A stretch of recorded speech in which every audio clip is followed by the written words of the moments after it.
తెలంగాణ రాష్ట్రంలో ప్రభుత్వం చేసిన రుణమాఫీ వెనుకాల అనేక ఆరోపణలు అయితే వెలువడుతున్నాయి. ప్రత్యేకంగా ఏ ప్రామాణికంగా తీసుకొని రైతులకు రుణమాఫీ చేశారు, గత ప్రభుత్వం చేసిన రైతుల లిస్టు ప్రకారం చేస్తే అందరికీ న్యాయం జరిగే అవకాశం ఉంది. కానీ కాంగ్రెస్ ప్రభుత్వం తీసుకున్న రుణమాఫీ వెనుకాల అసలు ఏం జరుగుతుంది, ఎవరికి అంతుపట్టని కుట్ర అయితే కొనసాగుతుంది అంటున్నారు. దీనికి సంబంధించి మనతో మాట్లాడేందుకు బీజేపీ లీడర్ ఏలేటి మహేశ్వర్ రెడ్డి మనతో పాటు వారిని తెలుస్తుంది.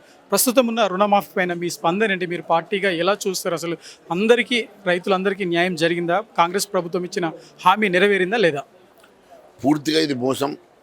ఇది కాంగ్రెస్ ఇచ్చినటువంటి హామీ మేరకు 2 లక్షల రుణమాఫీ ఒకేసారి చేస్తారు అన్కండిషన్ అని చెప్పి ఈరోజు కండిషన్స్ పెట్టి 37 లక్షల మంది రైతులకు ఇవ్వాల్సినటువంటి రుణమాఫీ 11,50,000 మందికి ఇస్తున్నారంటేనే కనీసం 3వ వంతు కూడా వీళ్ళు రుణమాఫీ చేయడం లేదు. ఇది కేవలం మోసపూరితమైనటువంటి రుణమాఫీ. ఇది ప్రజల్ని మోసం చేయడానికి, రుణమాఫీ చేశానని చెప్పుకోవడానికి మాత్రమే పనికొస్తుంది తప్ప ఇది ప్రజల్ని మోసం చేయడం తప్ప ఇంకోటి లేదు. అసలు అంటే ₹1,00,000 రుణమాఫీ చేస్తానని మొదట అంటున్నారు, తర్వాత 1,50,000 అంటున్నారు, తర్వాత 2 లక్షలు అంటున్నారు. అసలు ఏ విధంగా చూడొచ్చు? ఏకకాలంలో 2 లక్షల రుణమాఫీ చేస్తామని చెప్పి ఎన్నికల హామీ ఇవ్వడం జరిగింది. రేవంత్ రెడ్డి పూటకు ఒక మాట మాట్లాడతాడు. గతంలో కూడా ఈ రకంగా మాట్లాడి ఇప్పుడు కూడా ఒకేసారి చేస్తారు దేవుళ్ళ మీద ఒట్టు పెట్టుకున్న వ్యక్తి కూడా ఈరోజు మళ్ళీ మాట మార్చి 3 ఇన్స్టాల్మెంట్ అని, అది కూడా 37 లక్షలకు 11 లక్షల మంది అని చెప్పేసి మోసం చేయడము, ఇది పచ్చి దగా. ఇది కాంగ్రెస్ పార్టీ ఈ రకంగా రైతాంగాన్ని మోసం చేయడం అనేది అన్యాయము.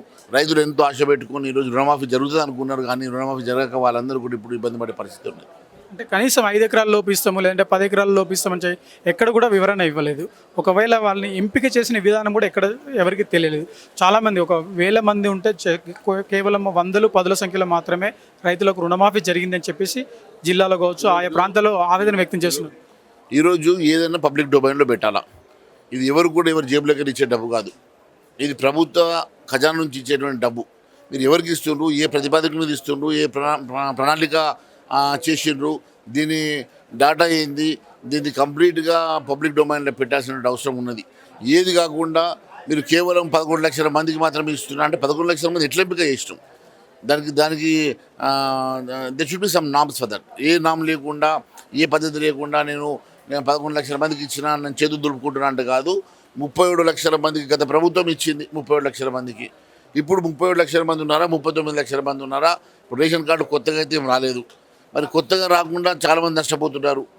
అట్లీస్ట్ ఉన్న వాళ్ళకైనా సరే పాస్బుక్లు ఉన్న వాళ్ళకి 37 లక్షల మందికి అయితే 37 లక్షల మందికి మరి మీరు ఇస్తామన్నటువంటి రుణమాఫీ ఇచ్చిన మాట ప్రకారం చేస్తే ప్రజలు హర్షిస్తారు. లేకుంటే ఖచ్చితంగా ప్రజా వ్యతిరేక ముద్ర మీకు పడుతుంది, రైతు వ్యతిరేక ముద్ర మీకు పడుతుంది. రైతుల ఆందోళన చేయక తప్పదు, మరి దాన్ని మీరు తట్టుకోక తప్పదు.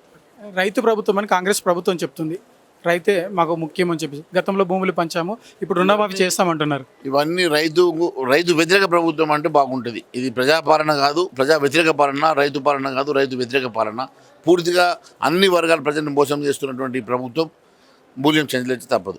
మొత్తం మీద ఇది రైతు వ్యతిరేక పాలన చెప్పేసి చెప్పుకోక తప్పదు. ఎందుకంటే ఏ ప్రామాణికంగా తీసుకొని రైతులకు రుణమాఫీ చేశారు, రైతు భరోసా ఎందుకు ఇవ్వలేదు అని చెప్పేసి ప్రభుత్వాన్ని ప్రశ్నిస్తున్నారు. మరొక వైపు ఒకవేళ కనుక రైతులకు న్యాయం జరగకపోతే అసెంబ్లీని, ఇటు సెక్రటరీని ముట్టడించేందుకు కూడా బీజేపీ పార్టీ వెనుకబోదు అని చెప్పేసి స్వయంగా హెచ్చరికలు జారీ చేయడం జరిగింది. కెమెరామెన్ సుజిత్తో మహేందర్, పబ్లిక్ న్యూస్, హైదరాబాద్.